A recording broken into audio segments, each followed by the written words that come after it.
욥기서 42장 1절부터 6절까지의 말씀을 우리 함께 봉독하시겠습니다. 욥이 야훼께 대답하여 이르되 주께서는 못하실 일이 없사오며 무슨 계획이든지 못 이룰 것이 없는 줄 아오니 무시한 말로 이치를 가리는 자가 누구이니까. 나는 깨닫지도 못한 일을 말하였고 스스로 알 수도 없고 헤아리기도 어려운 일을 말하였나이다. 내가 말하겠사오니 주는 들으시고 내가 주께 묻겠사오니 주여 내게 알게 하옵소서. 내가 주께 대하여 귀로 듣기만 하였사오나 이제는 눈으로 주를 배움나이다. 그러므로 내가 스스로 거두어 드리고 티끌과 재 가운데서 회개하나이다. 아멘. 예수님을 믿고 살아가는 우리에게는 참 소망이 있습니다. 왜냐하면 예수님께서는 우리의 인생을 바꿔주시기 때문입니다. 12회를 혈루증으로 고통받고 있었던 한 여인이 있었습니다. 그녀는 자신의 병을 치료받기 위해서 세상에 용하다는 의사들을 다 찾아가면서 진료를 보게 되었는데요. 하지만 세상의 그 어떠한 의사들도 그녀의 질병을 치유해 줄 수는 없었습니다. 오히려 가지고 있는 재산 다 소모하게 되었고 또 병이 더욱더 중하여졌다고 성경은 말씀하고 있습니다. 혈루증이라는 몹쓸병에 걸려서 아무런 꿈도 소망도 가질 수 없었던 여인, 그녀는 어느 날 한 소문을 듣게 됩니다. 예수님께 믿음으로 나아갔던 자들마다 어떠한 병에 걸렸든지 모두 치유받을 수 있었다고 그러한 소문을 듣게 되었던 것입니다. 이 소문을 들었던 여인은 마음 가운데 한 가닥 소망이 싹 틔우게 되는데요. 그래, 예수님만 믿으면은 이 병 또한 나음을 받을 수 있을 것이다 라는 소망을 가지게 된 것입니다. 어느 날이었습니다. 예수님께서 야이로의 딸을 고쳐주시기 위해서 길을 나서게 되었는데요. 그 모습을 이 여인이 발견하게 되었습니다. 여인은 조심스럽게 예수님께 다가가 예수님의 옷자락을 만지게 되었는데요. 그 옷자락을 만졌을 때 혈루의 근원이 치료가 되면서 그녀의 질병이 치유받을 수 있었습니다. 예수님을 만나 고침받았던 여인, 그녀는 이제 새로운 삶을 살아가게 되었습니다. 이전에는 꿈꿀 수 없었던 그러한 삶을 살아가게 되었던 것입니다. 예수님께서는 병들어 있는 우리의 삶 가운데 찾아오셔서 우리의 삶을 고쳐주십니다. 예수님께서는 절망 가운데 살아가고 있는 우리 인생 가운데 찾아오셔서 참 소망을 주십니다. 이렇게 좋은 예수님 손 꼭 붙이시면서 살아가시는 저와 여러분 되시기를 주님의 이름으로 축원드리겠습니다. 저는 오늘 본문 말씀을 근거로 해서 이제는 눈으로 주를 배움나이다 라는 제목으로 함께 은혜를 나누도록 하겠습니다. 우리 함께 따라해 보실까요? 이제는 눈으로 주를 배움나이다. 시간이 참 빨리 지나가는 것 같습니다. 2021년 새해를 알리는 제야의 종소리를 들은 지 얼마 되지 않은 것 같은데요. 어느덧 2021년도가 이제는 하루만 남겨놓게 되었습니다. 시간이란 참 무정한 것 같습니다. 우리가 어떠한 형편에 있든지 우리가 어떠한 처지에 있든지 그런 것과 상관없이 이 시간은 계속적으로 흘러가고 있습니다. 이 하루를 남겨둔 시점에서 저 또한 인생을 돌이켜보게 되었는데요. 인생을 돌이켜보니까 저도 결혼한 지 어느덧 13년이라는 세월이 지나가게 되었습니다. 결혼한 지 엊그저께 같은데 언제 이렇게 시간이 지나갔는지 새삼 깨닫게 되었습니다. 저는 결혼하고 나서 한때는 참 억울하다라는 생각을 하게 되었습니다. 제가 억울하다라고 생각을 했더니 혹시 여기에서 이 목사 혹시 가정에 무슨 문제가 있나 이런 생각을 하시는 분들 혹시 있을 것 같은데요. 여기서 말씀드리지만은 저희 가정에는 아무런 문제가 없습니다. 그러니까 걱정 안 해주셔도 될 것 같습니다. 30년을 넘게 서로 다른 환경 속에서 자라오게 되었습니다. 그리고 결혼을 하면서 한 울타리 안에서 살게 되었는데요.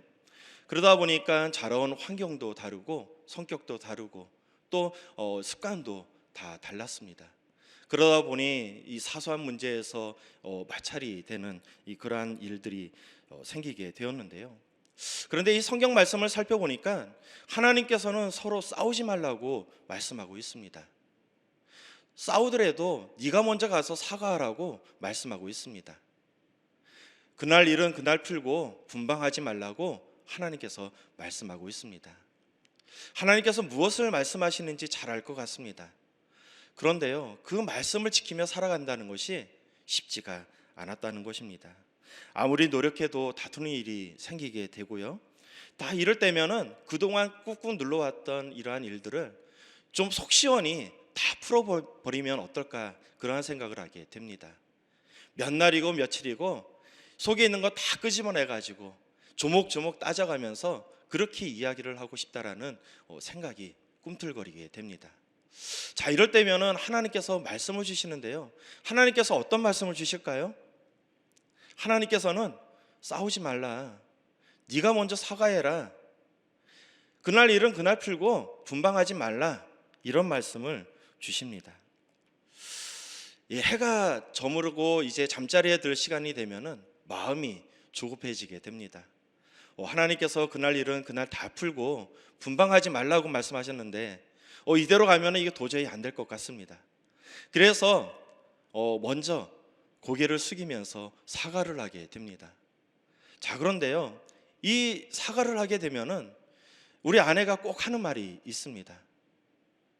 그래서 뭘 잘못했는데 이 이야기를 들으면은 참 억장이 무너지는 것 같습니다. 제가 뭘 잘못해가지고 사과를 하는 것이 아니라 하나님 말씀을 좀 지키려고 사과를 하게 되었는데요, 이제는 이 모든 것들이 다 제 잘못으로 치부되게 됩니다. 하루는 너무나도 억울해가지고 아내를 조용히 불러가지고 좀 진지하게 이야기를 나누게 되었습니다. 나는 하나님 말씀대로 살려고 이렇게 노력하고 있는데, 이렇게 변화되려고 하는데 왜 당신은 변화되지도 않고 하나님 말씀대로 살려고 노력하지도 않느냐, 이러한 이야기를 했던 적이 있습니다. 자, 그때 우리 아내가 한마디를 하게 되었는데요, 그건 내가 할 소리라고 이야기를 하더라고요. 자, 이 이야기를 들었던 저는 많은 생각을 하게 되었습니다. 또 많은 것들을 깨닫게 되었습니다. 자기만 노력하는 것 같고 또 자기만 하나님 말씀을 지키려고 변화되려고 노력하는 것 같습니다. 그러다 보니 자기만 손해보는 것 같다라는 생각이 들게 되었다는 것입니다. 자, 그런데 이것을 저만 느낀 것이 아니라 아내 또한 똑같이 느끼고 있었다라는 것입니다. 여러분, 우리가 인생을 살아가면서 억울하다라는 생각 언제 드는 것일까요? 이 억울하다라는 것은 내 관점에서 문제를 바라보았을 때 억울하다라는 생각을 하게 된다라는 것입니다. 내 관점에서 문제를 바라보니까 문제의 본질을 바라보는 것이 아닙니다. 내 관점에서 내 생각으로 문제를 바라보기 때문에 한쪽 면에서 이 문제를 바라보게 되는데요, 그러다 보니까 문제의 본질을 바라보는 것이 아니라 억울함이 생기게 되는 것입니다. 많은 사람들이 자신의 관점에서 문제를 바라보고 있습니다. 그러다 보니 억울한 일이 생기게 되고요, 이 억울한 일이 생기다 보니까 다툼이 일어나게 되는 것입니다. 마음 상하는 일이 일어나게 되는 것입니다. 자, 오늘 본문 말씀을 살펴보니까 욥이라는 인물이 등장하게 되는데요, 욥은 그동안 자신의 관점에서 문제를 바라보게 되었습니다. 그러다 보니 억울하다라는 생각을 하게 되었는데요, 그래서 이 욥은 이 억울함을 풀기 위해서 하나님과 대면하고 싶다라는 생각을 하게 되었다는 것입니다. 자, 그런데 이 욥이 하나님을 만나고 나서 깨달음을 얻게 됩니다. 그제서야 온전히 하나님을 바라보게 되는 것입니다. 자, 그렇다면 우리는 어떻게 문제를 넘어서 하나님을 온전히 바라볼 수 있는 것일까요? 첫 번째 살펴볼 말씀은 좋으신 하나님을 바라보아야 합니다. 우리 함께 따라해 보실까요? 좋으신 하나님을 바라보아야 합니다. 자, 사람들은 참 우매한 것 같습니다. 그래서 완전하신 하나님의 계획을 다 이해할 수는 없는데요, 하나님의 계획을 다 이해할 수 없다 보니까 이 바라보이는 현상을 바라보면서 때로는 좌절하기도 하고 또 때로는 절망하기도 합니다. 더 나아가서 하나님께 불평하기도 하고요, 또 하나님께 원망하기도 합니다. 이스라엘 백성들이 애굽에서 430년 동안 삶을 살아가게 되었습니다. 그들이 430년 동안 삶을 살아갔을 때, 애굽의 종이 되었을 때 그들은 아주 고달픈 삶을 살아가게 되었는데요. 이른 아침에부터 늦은 저녁까지 무거운 짐을 나르면서 아주 고달픈 삶을 살아가게 되었습니다. 이와 같이 고달픈 삶을 살아갔을 때 그들은 하나님께 부르짖어 기도를 하게 되는데요. 이 기도를 하나님께서 들어주셨습니다. 하나님께서는 모세라는 한 사람을 세워서 이스라엘 백성들을 애굽에서 건져내야겠다라는 계획을 세우게 되는데요. 하나님께서는 이 모세를 통해서 이스라엘 사람들을 이 핍박했던 애굽을 심판하게 됩니다. 10가지 재앙을 내리면서 심판을 하게 되었던 것입니다. 이러한 심판하는 모습을 바라보았던 이스라엘 백성들, 그들은 살아 역사하시는 하나님을 체험하게 되었습니다. 애굽의 그 어떠한 신보다 더 강한 하나님을 만나게 되었던 것입니다. 자, 그런데요, 이들은 홍해 바다를 건너고 나서 그동안 경험하지 못했던 또 다른 하나님을 경험하게 됩니다. 홍해 바다를 건넌 이스라엘 백성들은 도무지 임재하지 않는, 어디에도 찾아볼 수 없는 하나님을 만나게 된 것입니다. 무려 사흘 길을 걸어가게 되었습니다. 그늘 한 점 찾아볼 수 없고 풀 한 포기 찾아볼 수 없는 이 척박한 광야 땅을 무려 사흘 길이나 찾아가게 되는데요. 그때 사흘 길을 걸어가서 한 오아시스를 만나게 됩니다. 마라라는 샘을 만나게 되었던 것입니다. 여러분, 이 이스라엘 백성들이 마라라는 샘을 발견했을 때 어떤 생각이 들었을까요? 그러면 그렇지, 우리 하나님 어떤 하나님이신데 할렐루야 이렇게 이야기하지 않았을까요? 그런데 그들이 이 마라의 샘에 있는 물을 마시고 나서 그들은 큰 충격에 빠지게 됩니다. 출애굽기 15장 24절 말씀입니다. 백성이 모세를 원망하여 이르되 우리가 무엇을 마실까 하며, 이스라엘 백성들은 도저히 이해할 수가 없었습니다.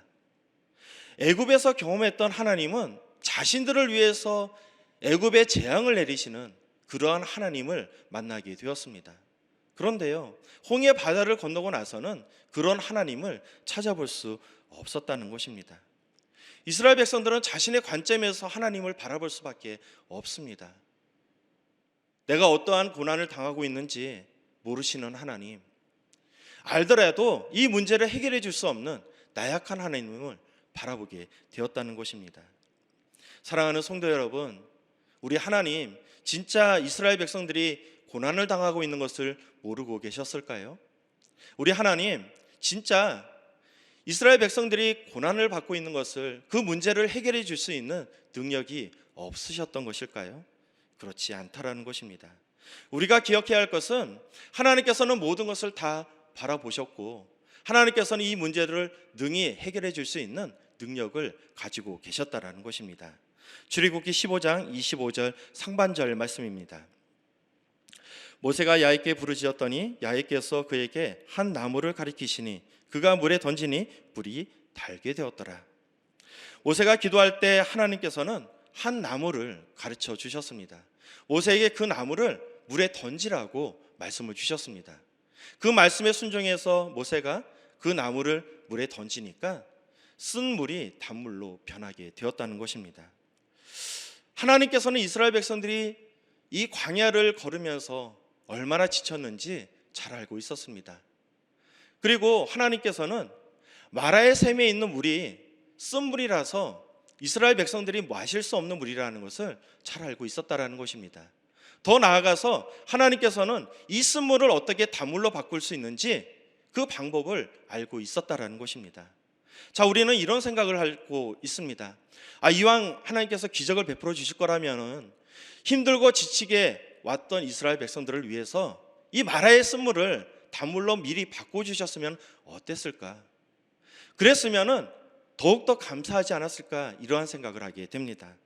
그런데요, 하나님께서는 이렇게 일을 하지 않으셨다라는 것입니다. 하나님께서는 당신이 그렇게 하신 이유를 이와 같이 설명하고 있는데요. 출애굽기 15장 25절 하반절 말씀입니다. 거기서 야훼께서 그들을 위하여 법도와 율례를 정하시고 그들을 시험하실세. 하나님께서는 이와 같이 일을 하셨던 것이 바로 이스라엘 백성들을 시험하기 위해서 이와 같은 일을 하셨다고 말씀하고 있습니다.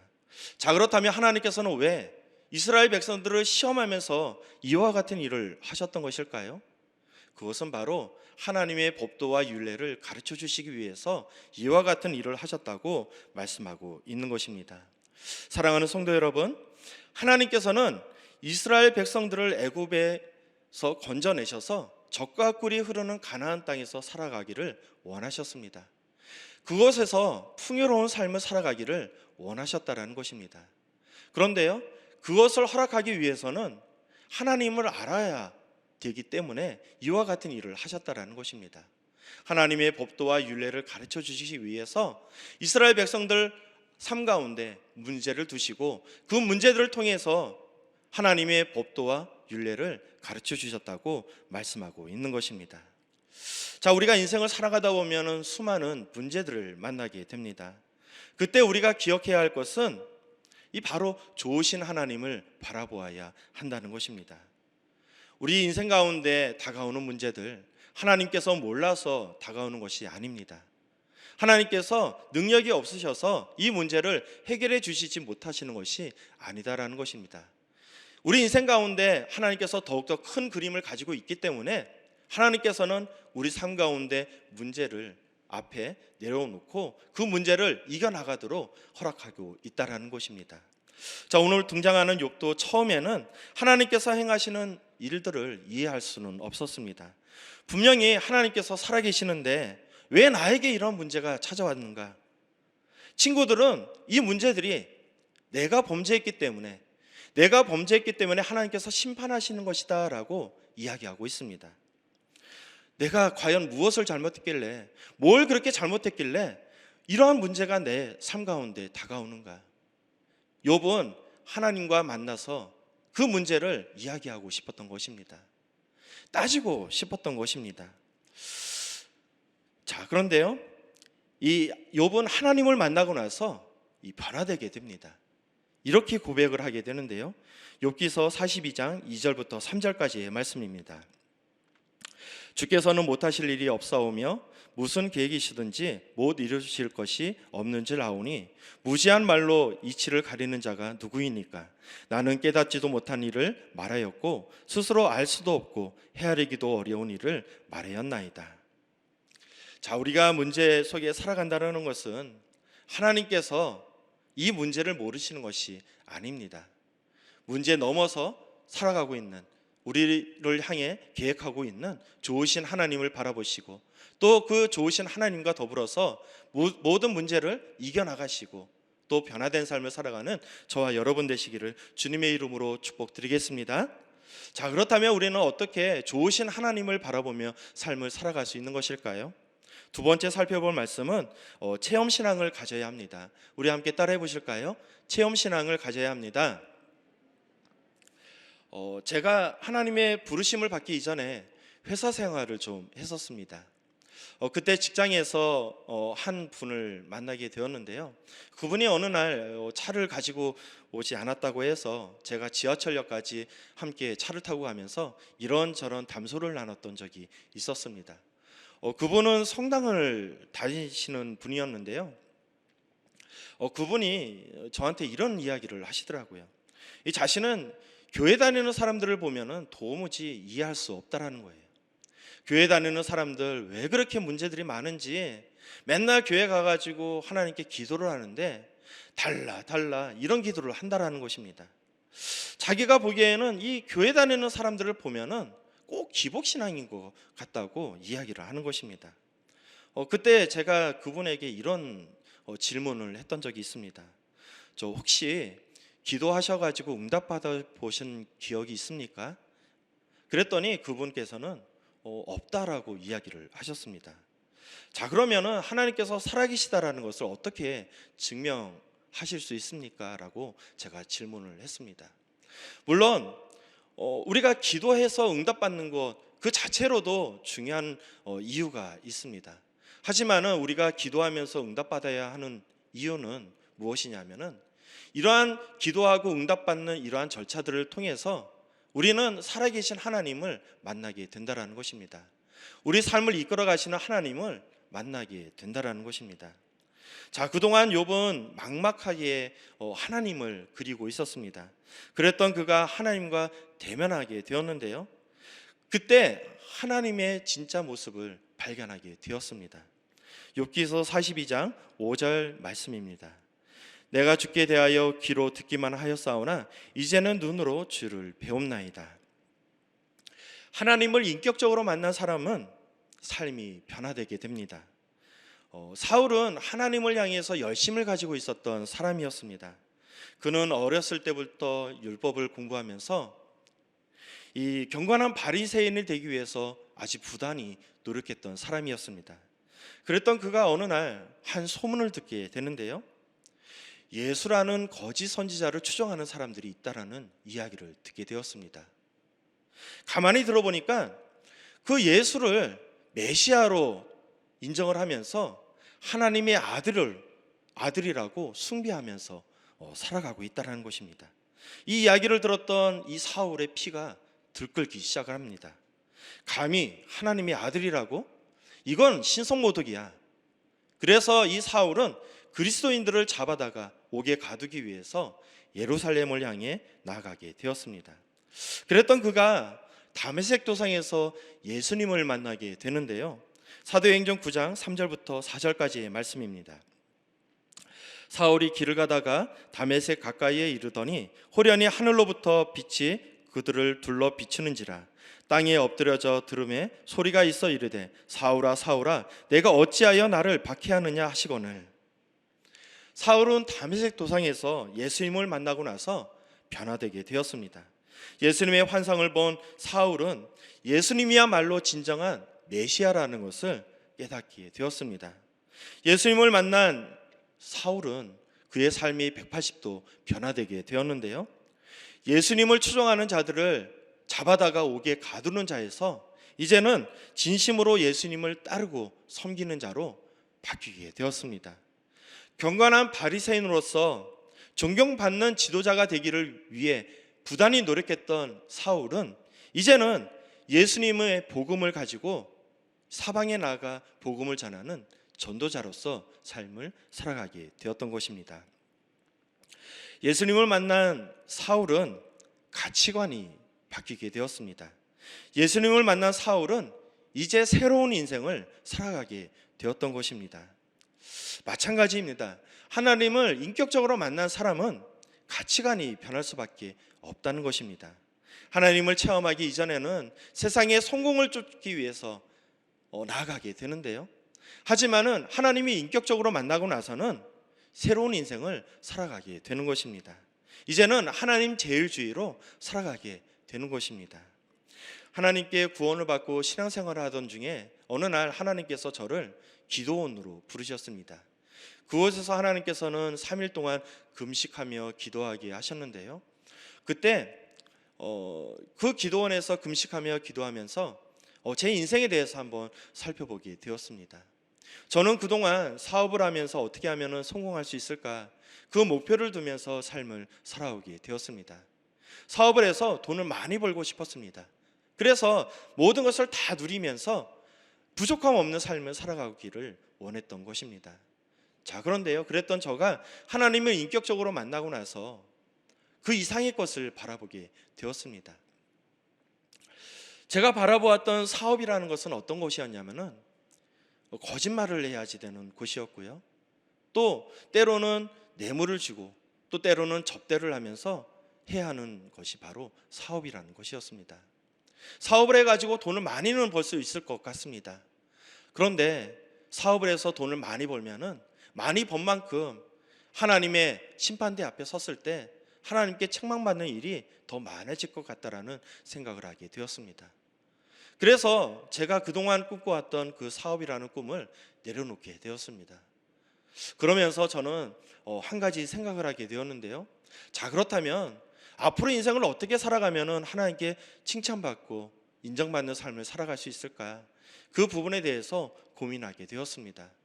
그때 하나님께서는 이런 마음을 주셨는데요, 영혼을 살리는 삶을 살아간다면 하나님께서 인정을 해주고 칭찬받는 삶을 살아가지 않을까, 그러한 마음을 주셨습니다.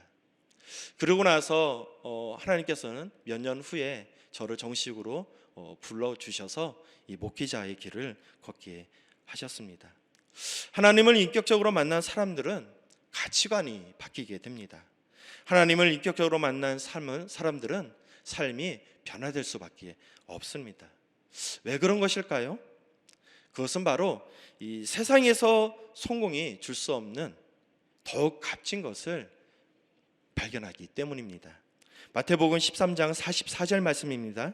천국은 마치 감추인 보화와 같으니 사람이 이를 발견한 후 숨겨두고 기뻐하며 돌아가서 자기의 소유를 다 팔아 그 밭을 사느니라. 자, 오늘 욥은 문제 가운데 하나님을 만나면서 믿음이 더욱더 성숙되어질 수 있었습니다. 과거 욥은 자신의 관점에서 하나님을 바라보면서 하나님을 판단할 수밖에 없었는데요. 하지만 이제 욥은 하나님의 관점에서 이 세상을 바라볼 수 있게 되었습니다. 자, 우리가 인생을 살아가다 보면 수많은 문제들을 만나게 됩니다. 그럴 때면은 좋으신 하나님을 바라보시면서 이 문제가 생기기 이전에 하나님께서 이 모든 문제를 해결해 주시면 얼마나 좋을까, 그런 생각을 할 때가 때로는 있다라는 것입니다. 하지만은 우리가 기억해야 되는 것은 이러한 문제들을 통해서 우리의 신앙은 더욱더 거듭나지게 되는 것이고요, 더욱더 세워지게 된다라는 것입니다. 이 문제를 넘어서 우리의 관점을 변화시켜서 하나님의 관점으로 세상을 바라보며 또 모든 문제를 바라보시는 저와 여러분 되시기를 축복드리겠습니다. 그로 인해서 이제는 이 세상에서 줄 수 없는 그러한 것들을 바라보는 것이 아니라 더욱더 이 하나님의 거룩한 뜻이 무엇인지 발견하고 하나님께 더욱더 쓰임받는 삶을 살아가는 저와 여러분 되시기를 주님의 이름으로 축원드리겠습니다. 아멘. 기도하시겠습니다. 사랑과 은혜가 충만하시고 거룩하신 아버지 하나님, 우리가 인생을 살아가면서 여러 가지 문제를 만나게 됩니다. 그때마다 좋으신 하나님을 바라보게 하여 주시옵고 언제나 문제보다 크신 하나님을 신뢰하며 믿음으로 이 모든 문제를 이겨나갈 수 있도록 축복하여 주시옵소서.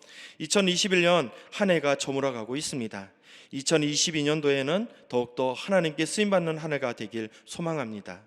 매일 하나님과 동행하는 삶을 살아가게 하여 주시옵고 매일 간증이 넘치는 삶을 살아갈 수 있도록 축복하여 주시옵소서.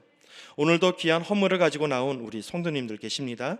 11조 헌금, 건축 헌금, 선교 헌금, 장학 헌금, 1차 먼저 헌금, 감사 헌금, 기타 모든 예물을 올려드린 손길마다 아버지 하나님께서 만복의 복을 더하여 주시옵고 오늘도 새벽을 깨워 예배 올려드린 모든 성도님들에게 세상이 감당할 수 없는 믿음을 더하여 주시옵소서.